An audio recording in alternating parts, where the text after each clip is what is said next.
Once again, welcome back to KCS Classes. KCS Classesന്റെ മറ്റൊരു പുതിയ വീഡിയോയിലേക്ക് എല്ലാവർക്കും സ്വാഗതം. This is Kiran CS. Kerala PSC category number 363, 364, 2025. So commerce based ആയിട്ടുള്ള സ്റ്റുഡൻസിന് വന്നിട്ടുള്ള ഏറ്റവും വലിയൊരു ഓപ്പർച്യൂണിറ്റി ആണ് PSCയുടെ ഭാഗത്ത് നിന്ന് ഈ ഒരു പോസ്റ്റ്. സോ കഴിഞ്ഞ ദിവസം അതിൻ്റെ നോട്ടിഫിക്കേഷൻ വന്നു. അതിനുശേഷം നമ്മൾ അതിൻ്റെ സിലബസ് പ്രീവിയസ് ഇയേഴ്സിൽ അതിൻ്റെ സിലബസ് ഉണ്ടായിരുന്നത് ഡീറ്റെയിൽഡ് ആയിട്ട് ഡിസ്കസ് ചെയ്തു. അതിനുശേഷം നമ്മൾ പറഞ്ഞിട്ടുണ്ടായിരുന്നു ലിസ്റ്റിൽ ഉൾപ്പെടണമെങ്കിൽ നിങ്ങൾ ഫോളോ ചെയ്യേണ്ട സ്ട്രാറ്റജി, അതിൻ്റെ ഭാഗമായിട്ട് 100 days ഒരു സ്റ്റഡി പ്ലാൻ വീഡിയോ അപ്ലോഡ് ചെയ്തിട്ടുണ്ടായിരുന്നു. ദെൻ നമ്മൾ ഇപ്പോൾ ചെയ്തുകൊണ്ടിരിക്കുന്നത് ഓരോ മൊഡ്യൂൾ പഠിക്കുമ്പോൾ നിങ്ങൾ ശ്രദ്ധിക്കേണ്ട കാര്യങ്ങൾ, ഓരോ മൊഡ്യൂളിലും നമുക്ക് 10 മാർക്കിൻ്റെ ചോദ്യങ്ങളാണ് വരുന്നത്. അപ്പോൾ ആ 10 മാർക്കിൻ്റെ ചോദ്യങ്ങൾ ഏതൊക്കെ ടോപ്പിക്സിൽ നിന്ന് വരാനാണ് സാധ്യത, ഇതുവരെയുള്ള എക്സാമിൻ്റെ ഒക്കെ ബേസിൽ ആണ് നമ്മളിത് പറയുന്നത്. സോ അതിൽ ആദ്യത്തെ മൊഡ്യൂൾ ഫിനാൻഷ്യൽ അക്കൗണ്ടിങ്ങിൽ നിന്ന് നമ്മൾ പ്രതീക്ഷിക്കുന്ന ആ ഒരു സ്പ്ലിറ്റ്, ഏതൊക്കെ ടോപ്പിക്കിൽ നിന്ന് എത്രത്തോളം ചോദ്യങ്ങൾ വരാനുള്ള സാധ്യതയുണ്ട്, പഠിക്കുമ്പോൾ ശ്രദ്ധിക്കേണ്ട ഡീറ്റെയിൽസ് എന്തൊക്കെയാണ്.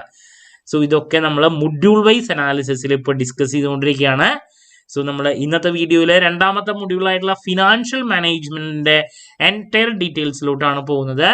വീഡിയോയിലോട്ട് പോണേക്കാൾ മുമ്പ് പറയാനുള്ളത്, നമ്മുടെ സ്ഥാപനം കേരള PSC അക്കൗണ്ടന്റ് ഈ ഒരു പോസ്റ്റിന് ഓൺലൈനായിട്ട് കോച്ചിങ് പ്രൊവൈഡ് ചെയ്യുന്നുണ്ട്. നമ്മുടെ ആപ്പിലൂടെയാണ് ക്ലാസ്സസ് അവൈലബിൾ ആവുക. റെക്കോർഡ് ക്ലാസ്സസ് ഉള്ളതുകൊണ്ട് തന്നെ എപ്പോൾ വേണമെങ്കിലും പഠിച്ച് ഡൗട്ട് ഉള്ളത് ചോദിക്കാനുള്ള അവസരം ഉണ്ടെന്നുള്ളതാണ്. MCQ practice, PDF notes, live sessions ഇതൊക്കെ ഉണ്ടായിരിക്കും കേട്ടോ. മൊഡ്യൂൾ വൈസ് നിങ്ങൾക്ക് പർച്ചേസ് ചെയ്യാനും സാധിക്കും, ബൾക്കായിട്ട് മൊത്തം കോഴ്സ് പർച്ചേസ് ചെയ്യാനും സാധിക്കും. സോ നമ്മുടെ ക്ലാസ്സിൽ ജോയിൻ ചെയ്ത് പഠിച്ച് ഈ ഒരു പോസ്റ്റ് ക്രാക്ക് ചെയ്യാൻ താല്പര്യമുള്ള സ്റ്റുഡൻസിനെ ഡിസ്ക്രിപ്ഷൻ ബോക്സിലുള്ള എൻ്റെ വാട്സപ്പ് നമ്പറിൽ കോൺടാക്ട് ചെയ്യാം, ക്ലാസ്സസ് ആക്സസ് ചെയ്യാം. ഓക്കെ, സോ നമുക്ക് എന്തെങ്കിലും വീഡിയോയിലോട്ട് കിടക്കാം. അപ്പോൾ മൊഡ്യൂൾ നമ്പർ 2 ആയിട്ട് വരുന്നത് ഫിനാൻഷ്യൽ മാനേജ്മെന്റ് ആണ്. അപ്പോൾ 10 മാർക്സിന്റെ ചോദ്യങ്ങളാണ് വരുന്നത് ഫിനാൻഷ്യൽ മാനേജ്മെന്റിൽ നിന്നും. അപ്പോൾ ആദ്യം തന്നെ ഇതിൻ്റെ സ്പ്ലിറ്റ് ഒന്ന് ഞാൻ പറയാം. 10 മാർക്സ് ഏതൊക്കെ ടോപ്പിക്സിൽ നിന്ന് ആണ് നമുക്ക് എത്രത്തോളം ചോദ്യങ്ങൾ ഓരോ ടോപ്പിക്കിൽ നിന്ന് വരാൻ സാധ്യതയുണ്ടെന്നുള്ളതാണ് നമുക്ക് ആദ്യം ഡിസ്കസ് ചെയ്യേണ്ടത്. സോ ഇതിലാദ്യം നമുക്ക് കാണാം ഫിനാൻഷ്യൽ മാനേജ്മെന്റിന്റെ ബേസിക്സ്. അതിലെ കോസ്റ്റ് ഓഫ് ക്യാപിറ്റൽ ഏരിയ ആണ് അതിൽ ഏറ്റവും ഇമ്പോർട്ടൻ്റ് ആയിട്ടുള്ള ഒരു ഏരിയ. അപ്പോൾ ഇതിൽ നിന്ന് എങ്ങനെ പോയാലും 1 മുതൽ 2 ചോദ്യങ്ങൾ വരെ വരാൻ സാധ്യതയുണ്ട്. 2 ചോദ്യങ്ങൾ വരെ വരാറുണ്ട് കോസ്റ്റ് ഓഫ് ക്യാപിറ്റലിന്. ബേസിക് കോസ്റ്റ് ഓഫ് ക്യാപിറ്റലിന്റെ ഏതെങ്കിലും ഒരു ചോദ്യം, പിന്നെ അതിൽ തന്നെ ഇപ്പോൾ പല മോഡൽസ് ഉണ്ട്. ഈ പറഞ്ഞ ഇപ്പോൾ കോസ്റ്റ് ഓഫ് ക്യാപിറ്റലിൽ നമുക്കറിയാം cost of debt, cost of preference, അല്ലെ, കോസ്റ്റ് ഓഫ് ഇക്വിറ്റി, മെയിനായിട്ടുള്ള 2-3 കാര്യങ്ങളാണ് അതിനെ റിലേറ്റ് ചെയ്തുള്ള ഒരു ചോദ്യം. അതിനുശേഷം ഈ കോസ്റ്റ് ഓഫ് ഇക്വിറ്റിയിൽ തന്നെ നമുക്കൊരു 3-4 മോഡൽസ്, ഇപ്പോൾ CAPM മോഡൽസ് ഉണ്ട്, അല്ലേ, മോഡലുണ്ട്, അതുപോലെ 2-3 മോഡൽ, അങ്ങനെ അതിൽ നിന്നൊരു ചോദ്യം. അങ്ങനെ 1 മുതൽ 2 ചോദ്യങ്ങൾ വരെ നമുക്ക് എക്സ്പെക്ട് ചെയ്യാൻ സാധിക്കുന്ന ആദ്യത്തെ ടോപ്പിക് എന്ന് പറയുന്നത് കോസ്റ്റ് ഓഫ് ക്യാപിറ്റലാണ്. അപ്പോൾ ഇതാണ് ഞാൻ കൊടുക്കുന്നൊരു പ്രിഫറൻസ്. രണ്ടാമത് ക്യാപിറ്റൽ സ്ട്രക്ചറിൽ നിന്ന് ഒരു ചോദ്യം ആണ് വരാറ്, ഒറ്റ ചോദ്യം. ക്യാപിറ്റൽ സ്ട്രക്ചറിന്റെ കൺസെപ്റ്റ് നന്നായിട്ട് മനസ്സിലാക്കി വെക്കുക, പഠിക്കുക. ക്യാപിറ്റൽ സ്ട്രക്ചറിന്റെ ആ ബേസിക് കൺസെപ്റ്റ് തിയറി ഒക്കെ നോക്കി വെക്കുക, ഒരു ചോദ്യമാണ് അതിൽ നിന്ന് കണ്ടുവരാറ്. ഇനി വർക്കിംഗ് ക്യാപിറ്റലാണ് നെക്സ്റ്റ് ടോപ്പിക്. വലിയൊരു ടോപ്പിക്കാണ് വർക്കിംഗ് ക്യാപിറ്റൽ.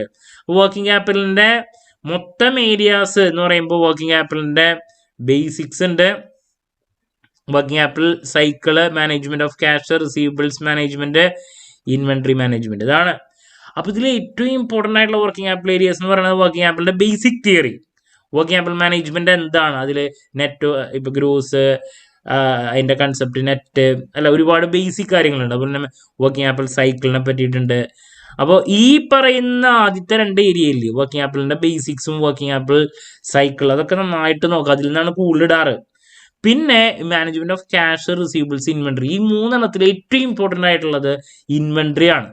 ഇൻവെന്ററി മാനേജ്മെന്റിനെ റിലേറ്റ് ചെയ്തുള്ള MCQ ക്വസ്റ്റ്യൻ ആണ് മിക്കതിലും റിപ്പീറ്റ് ആയിട്ട് വരാറ്. അങ്ങനെ ടോട്ടൽ വർക്കിംഗ് ക്യാപിറ്റലിൽ നിന്ന് 3 ചോദ്യങ്ങളാണ് സാധാരണ ഇട്ട് കണ്ടുവന്നിട്ടുള്ളത്.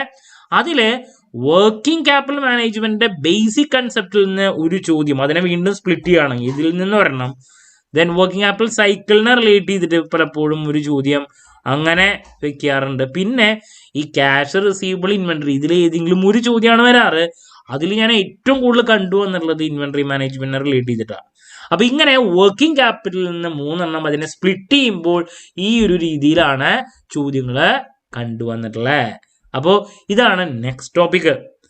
ഇനി അതിനുശേഷം ഏറ്റവും ഇമ്പോർട്ടൻ്റ് ആയുള്ള ഒരു ടോപ്പിക് എന്ന് പറഞ്ഞാൽ ഡിവിഡൻഡ് പോളിസിയാണ്. Dividend policy, forms of dividend, types of dividend policy, factors determining dividend, theories of dividend policy. അങ്ങനെ ഡിവിഡൻഡിൽ നിന്ന് സ്റ്റോക്ക് സ്പ്ലിറ്റ് ഉണ്ട്. ഡിവിഡൻഡിൽ നിന്ന് ഈ ഇതുവരെ പറഞ്ഞ ഏരിയയിൽ നിന്ന് 3 ചോദ്യങ്ങൾ എല്ലാ പ്രാവശ്യവും നമ്മൾ കണ്ടുവരാറുള്ളതാണ്. അതിൽ ഡിവിഡൻഡിന്റെ ബേസിക് കാര്യങ്ങൾ മനസ്സിലാക്കി, ഇപ്പോൾ ഇത്ര റീറ്റെയിൻ ചെയ്യണം, ഇത്ര ഡിവിഡൻഡ് ആയിട്ട് കൊടുക്കണം എന്നൊക്കെ നമുക്ക് കാണാം. ഡിവിഡൻഡ് ഫോംസ് ഉണ്ട്. അങ്ങനെ ഡിവിഡൻഡ് ബേസിക്കിൽ നിന്ന്, അപ്പോൾ മൊത്തം ഡിവിഡൻഡിൽ നിന്നൊരു 3 ചോദ്യങ്ങളാണെങ്കിൽ അതിനെ വീണ്ടും സ്പ്ലിറ്റ് ചെയ്യുമ്പോൾ ബേസിക് ഡിവിഡൻഡ് കൺസെപ്റ്റിൽ നിന്ന് ഒരു ചോദ്യം, 1 mark. Theories of dividend policy, പല ആൾക്കാരുടെ കോൺട്രിബ്യൂഷൻസ് ഉണ്ട് തിയറീസിൽ, അതിൽ നിന്ന് ഒരു ചോദ്യം. പിന്നെ ഈ പറയുന്ന ഫോംസിൽ നിന്നോ അല്ലെങ്കിൽ ഫാക്ടേഴ്സ് ഡിറ്റർമിനിങ് ഡിവിഡൻഡ്, ബാക്കിയുള്ള മിക്കതും ഈ പറയുന്ന ഫാക്ടേഴ്സ് ഡിറ്റർമിനിങ് ഡിവിഡൻഡ് അതിൽ നിന്നാണ് ഞാൻ കണ്ടിട്ടുള്ള ഒരു കൺസെപ്റ്റ് തിയറി ചോദിക്കാറുണ്ട്. അങ്ങനെ ഡിവിഡൻഡിൽ നിന്ന് 3 ചോദ്യങ്ങൾ വരാറുണ്ട്. ഓക്കെ, ഫൈനലി സ്റ്റോക്ക് സ്പ്ലിറ്റ് ആണ് ഇതിൽ ഏറ്റവും കൂടുതൽ പിന്നെ കണ്ടുവന്നിട്ടുള്ള. അതിനെ റിലേറ്റ് ചെയ്തിട്ടുള്ള കൺസെപ്റ്റ് മനസ്സിലാക്കണം. ഒരു ക്വസ്റ്റ്യൻ അതിൽ നിന്ന് മിക്കതും വരാറുണ്ട് എല്ലാ പ്രാവശ്യവും. അപ്പൊ ഇങ്ങനെയാണ് ഫിനാൻഷ്യൽ മാനേജ്മെന്റിൽ നിന്ന് നമ്മൾ 10 മാർക്കിന്റെ ചോദ്യങ്ങൾ വരുന്ന രീതി. അപ്പൊ നിങ്ങൾ ഈ ഒരു മൊഡ്യൂള് പഠിക്കുന്ന സമയത്ത് നിങ്ങൾ ഫോളോ ചെയ്യേണ്ടത് എന്താ, മൊത്തം കൺസെപ്റ്റാണ്. ഇതിലെ ഫിനാൻഷ്യൽ മാനേജ്മെന്റിന്റെ ബേസിക് കാര്യങ്ങൾ നന്നായിട്ട് മനസ്സിലാക്കി, കോസ്റ്റ് ഓഫ് ക്യാപിറ്റൽ എന്നൊക്കെ ഉള്ളത് മൊത്തം 2 ചോദ്യങ്ങൾ വന്നാൽ മൊത്തം അടിക്കാൻ പറ്റണം. അതുപോലെ തന്നെ ഈ പറയുന്ന ക്യാപിറ്റൽ സ്ട്രക്ചറിന്റെ കൺസെപ്റ്റ്, ദെൻ വർക്കിംഗ് ക്യാപിറ്റലോട്ട് വരുമ്പോഴാണ് വർക്കിംഗ് ക്യാപിറ്റലിന്റെ ബേസിക് കാര്യങ്ങൾ നോക്കാൻ വലിയ പാടില്ല. ഈ ഇൻവെന്ററിയും കുഴപ്പമില്ല. ബാക്കിയുള്ളത് പലപ്പോഴും കുട്ടികൾ അധികം കോൺസെൻട്രേറ്റ് ചെയ്യില്ല, മാനേജ്മെന്റ് ഓഫ് ക്യാഷും റിസീവബിൾസും. ഓക്കെ, അതിൽ മിക്കതും ഇൻവെന്ററിയാണ് കൂടുതൽ വരാറ്, വേറൊരു കാര്യം. പിന്നെ ഡിവിഡൻഡ് ഉണ്ട്, ഈ പറയുന്ന സ്റ്റോക്ക് സ്പ്ലിറ്റിനെ പറ്റിയുള്ള കാര്യങ്ങൾ. അപ്പോൾ നല്ല രീതിയിൽ സ്കോർ ചെയ്യാൻ പറ്റുന്ന ഒരു മൊഡ്യൂളാണത്. അപ്പോൾ ഞാൻ എപ്പോഴും പറയുന്നു, 10 ചോദ്യങ്ങൾ ഒരു മൊഡ്യൂളിൽ നിന്ന് ഇടുന്ന സമയത്ത് അതിലെ 6 മുതൽ 7 ചോദ്യങ്ങൾ നന്നായിട്ട് പഠിച്ചിട്ടുള്ള കൺസെപ്റ്റൊക്കെ ഒരു ക്ലാരിറ്റി ഉള്ള കുട്ടികൾക്ക് ഒരു 6 to 7 ചോദ്യങ്ങൾ ഒന്ന് വിചാരിച്ച് കിട്ടും. നമ്മുടെ ലക്ഷ്യം എന്ന് പറയുന്നത് 7 ചോദ്യങ്ങൾ മിനിമം, 6 മുതൽ 7 ചോദ്യങ്ങൾ നമുക്ക് കിട്ടണം. അപ്പോൾ അവിടെ നിങ്ങൾ PSC എക്സാം എഴുതുന്ന സമയത്ത് നിങ്ങൾക്ക് കൺഫ്യൂഷൻ വന്നാൽ അവിടെ ആ 3 ചോദ്യങ്ങൾ എന്തായാലും മിക്കതും ബുദ്ധിമുട്ടായിട്ടുള്ളത് ഒരു പ്രശ്നമുള്ള സാധനങ്ങൾ കാണാറുണ്ട് എല്ലാ മൊഡ്യൂൾസിൽ നിന്ന്. അപ്പോൾ അങ്ങനെ വന്നാലും ആ 7 എണ്ണമെങ്കിലും നമുക്ക് കിട്ടണം. എന്ന് വെച്ചിട്ടുണ്ടെങ്കിൽ ഇപ്പോൾ കോസ്റ്റ് ഓഫ് ക്യാപിറ്റലിനെ റിലേറ്റ് ചെയ്തിട്ട് നമുക്ക് അടിക്കാൻ പറ്റണം, ക്യാപിറ്റൽ സ്ട്രക്ചർ അടിക്കാൻ പറ്റണം, വർക്കിംഗ് ക്യാപിറ്റലിന്റെ ബേസിക് ഒക്കെ അടിക്കാൻ പറ്റണം, ഡിവിഡൻഡിന്റെ കുറെ കാര്യങ്ങൾ. എന്ന് വെച്ചിട്ടുണ്ടെങ്കിൽ സാധാരണ കാര്യമായിട്ട് പ്രിപ്പയർ ചെയ്യാണ്ട് വലിയ കുഴപ്പമില്ലാണ്ടൊക്കെ സാധാരണ പ്രിപ്പയർ ചെയ്ത് പോകുന്ന കുട്ടികൾ മിക്കതും ചെയ്യുന്ന പരിപാടി ഇതിലൊരു 3 എണ്ണം 4 എണ്ണം വരെയൊക്കെ അവരുടെ ശരിയാവും. അപ്പൊ തന്നെ ഒരു ഹാപ്പി ആയി, എനിക്കറിയണം 3 to 4 ക്വസ്റ്റ്യൻസ് ശരിയുണ്ട്. ആ ഒരു കോൺഫിഡൻസിന്റെ ബേസിൽ ബാക്കിയുള്ള 6 എണ്ണം കറക്കി കുത്തും, അതൊക്കെ നെഗറ്റീവ് ആയിരിക്കും. ആ 6 എണ്ണം തെറ്റിയത് ഈ കിട്ടിയ മാർക്ക് കുറയ്ക്കാൻ അവിടെ കുറയ്ക്കുകയാണ് ചെയ്യുക. സോ അതുകൊണ്ട് തന്നെ എക്സാം കഴിയുമ്പോൾ ഇവർ പറയും എനിക്ക് കുഴപ്പമൊന്നും ഉണ്ടായിരുന്നില്ല, അപ്പുറത്തെ നെഗറ്റീവ് അടിച്ച് ലെവലാക്കി വെച്ചിട്ടാണ് ഇവർ ഈ പറയുന്നത്. അപ്പൊ അങ്ങനെ ഉണ്ടാവാതിരിക്കാൻ വേണ്ടിയിട്ടാണ് നമ്മുടെ ഭാഗത്ത് കുറച്ച് മച്ച് മോർ എഫേർട്ട് ഇടുക. അങ്ങനെ നമുക്കൊരു 7 ക്വസ്റ്റ്യൻസ് എങ്കിലും അറ്റൻഡ് ചെയ്യാൻ സാധിക്കണം. കൺഫ്യൂഷൻ ആയിട്ടുള്ള ചോദ്യങ്ങൾ വരാണെങ്കിൽ അത് സ്കിപ്പ് ചെയ്യുക. ഞാൻ എപ്പോഴും പറയുന്നതാണ്, അത് മാക്സിമം 3 എണ്ണമൊക്കെ വരെ സ്കിപ്പ് ചെയ്യാൻ പാടുള്ളൂ. ബട്ട് ഒരു സാഹചര്യത്തിലും നമുക്ക് മനസ്സിലാക്കാൻ പറ്റുന്നില്ല, കൺഫ്യൂഷൻ ഉണ്ടെങ്കിൽ വിടനെ വേണം. കാരണം നെഗറ്റീവ് മാർക്ക് വന്നു കഴിഞ്ഞാൽ നമുക്ക് അല്ലേ, നമ്മൾ അതുവരെ ഇട്ട എഫേർട്ട് കുറയുള്ളൂ.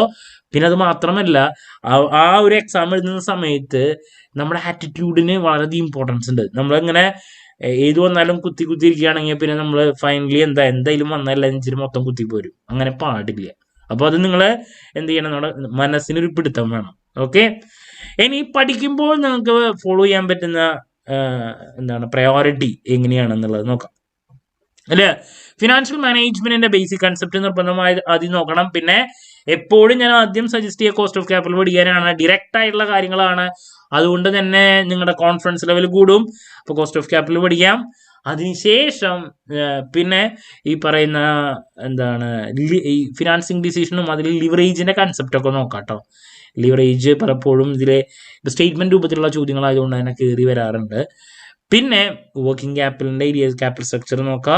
വർക്കിംഗ് ക്യാപിറ്റലിന്റെ ഏരിയയിലോട്ട് പോകുമ്പോൾ വർക്കിംഗ് ക്യാപിറ്റൽ സൈക്കിൾ ഇതൊക്കെ നോക്കി വെക്കുക. ദെൻ ഈ പറയുന്ന നിങ്ങൾക്ക് പ്രയോറിറ്റി ഇത് പഠിക്കാൻ ഏറ്റവും ഹെൽപ്ഫുൾ ആവുന്നത് ഇൻവെന്ററി മാനേജ്മെന്റ് കൺസെപ്റ്റ് ഒക്കെ നോക്കിയതിന് ശേഷം ലാസ്റ്റ് വേണമെങ്കിൽ മാനേജ്മെന്റ് ഓഫ് ക്യാഷ് റിസീവബിളിലോട്ട് പോയാലും മതി. പിന്നെ ഡിവിഡൻഡിന്റെ കാര്യങ്ങൾ നോക്കുമ്പോൾ ഡിവിഡൻഡിന്റെ ബേസിക് കൺസെപ്റ്റ് നോക്കി, പിന്നെ തിയറീസ് ഓഫ് നോക്കുക. പിന്നെ ഇതിലേക്ക് പോയാൽ കുഴപ്പമൊന്നുമില്ലാത്തൊരു എന്താണ് പ്രയോറിറ്റി ആണത്. എന്ന് വെച്ചിട്ടുണ്ടെങ്കിൽ ഡിവിഡൻഡ് പോളിസി, പിന്നെ തിയറീസ് ഓഫ് ഡിവിഡൻഡ് ആണ്. പിന്നെ ഇതിൽ ഏറ്റവും കൂടുതൽ ഇമ്പോർട്ടൻറ്റ് ഡിവിഡൻഡിന്റെ ബേസിക് പോളിസിയും, പിന്നെ ഏറ്റവും ഇമ്പോർട്ടൻ്റ് ആണ് തിയറീസ് നന്നായിട്ട് അറിയണം. സ്റ്റോക്ക് സ്പ്ലിറ്റ് നിർബന്ധമായി നോക്കാം. പിന്നെ ബാക്കിയുള്ള ഏരിയാസ് ഒക്കെ ലെവലാക്കി പഠിക്കുക. ഓക്കെ, സോ ഈ രീതിയിൽ ഒരു അപ്രോച്ച് ഫോളോ ചെയ്യുന്നതായിരിക്കും ഏറ്റവും നല്ലത്. പിന്നെ ഒരു കാരണവശാലും കണ്ടിന്യൂസ് ആയിട്ടൊരു മൊഡ്യൂൾ മൊത്തം പഠിച്ചിട്ട് അടുത്ത മൊഡ്യൂൾ പഠിക്കാൻ നിൽക്കരുത്. ഒരു സബ്ജക്റ്റ് 1-2 ദിവസം പഠിച്ചാൽ നിർബന്ധമായും അടുത്തൊരു സബ്ജക്റ്റിലോട്ട് കടന്നിരിക്കണം.